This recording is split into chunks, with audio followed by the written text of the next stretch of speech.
প্রিয় ভিউয়ার্স, স্বাগতম আহমেদ একাডেমির ইউটিউব চ্যানেলে। এই ভিডিওতে আমরা আলোচনা করতে যাচ্ছি বিশ্বের সবচেয়ে জনপ্রিয় ধ্রুবরাশি পাই নিয়ে। পাই মানে কি, পাইয়ের ইতিহাস, গাণিতিকভাবে কিভাবে পাই নির্ণয় করা হয় এবং কখন আমরা পাই সমান 3.1416 এবং কখন পাই সমান 180 ডিগ্রি লিখব। তাই সকল প্রশ্নের উত্তর পেতে ভিডিওটি না টেনে পুরোপুরি দেখুন। আর যারা এখনও আমার চ্যানেলটা সাবস্ক্রাইব করেননি তারা চ্যানেলটি সাবস্ক্রাইব করে বেল বাটনটি বাজিয়ে দিন। পাইয়ের মানে বুঝতে হলে প্রথমেই আমাদের বৃত্ত সম্পর্কে স্বচ্ছ ধারণা থাকতে হবে।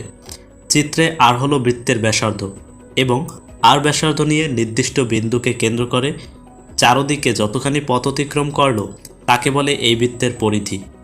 বৃত্তের কেন্দ্র দিয়ে এই যে রেখাটি বৃত্তের পরিধির দুপ্রান্ত স্পর্শ করেছে তাকে বলে ব্যাস, অর্থাৎ ব্যাস ব্যাসার্ধের দ্বিগুণ। সুতরাং বৃত্তের ব্যাসার্ধ আর হলে ব্যাস হবে টুয়াইস আর।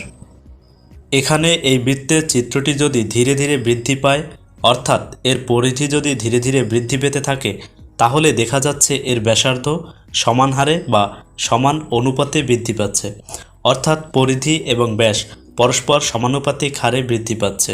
সুতরাং বলা যায় পরিধি এবং ব্যাস পরস্পর সমানুপাতিক। সমানুপাতিক বলতে বোঝায় দুই বা ততোধিক রাশি এমনভাবে সম্পর্কযুক্ত যাতে একটি রাশির মান বাড়লে অন্য রাশিটিরও মান সমান হারে বা অনুপাতে বাড়বে, আবার একটি রাশির মান কমলে অন্য রাশিটিরও মান কমবে।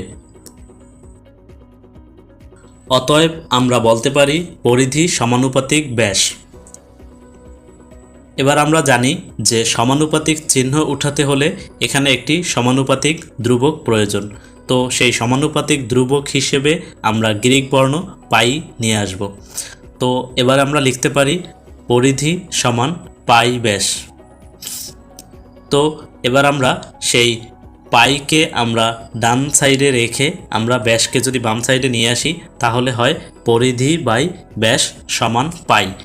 আর সেই পরিধি আর ব্যাস অর্থাৎ পরিধিকে যদি আমরা ব্যাস দিয়ে ভাগ করি তখন সেই ফলাফলটা দাঁড়ায় 3.14159। এভাবে করতে করতে একটি অসীম সংখ্যা পর্যন্ত, যেটাকে আমরা পাইয়ের মাধ্যমে লিখতে পারি পাই সমান 3.14159।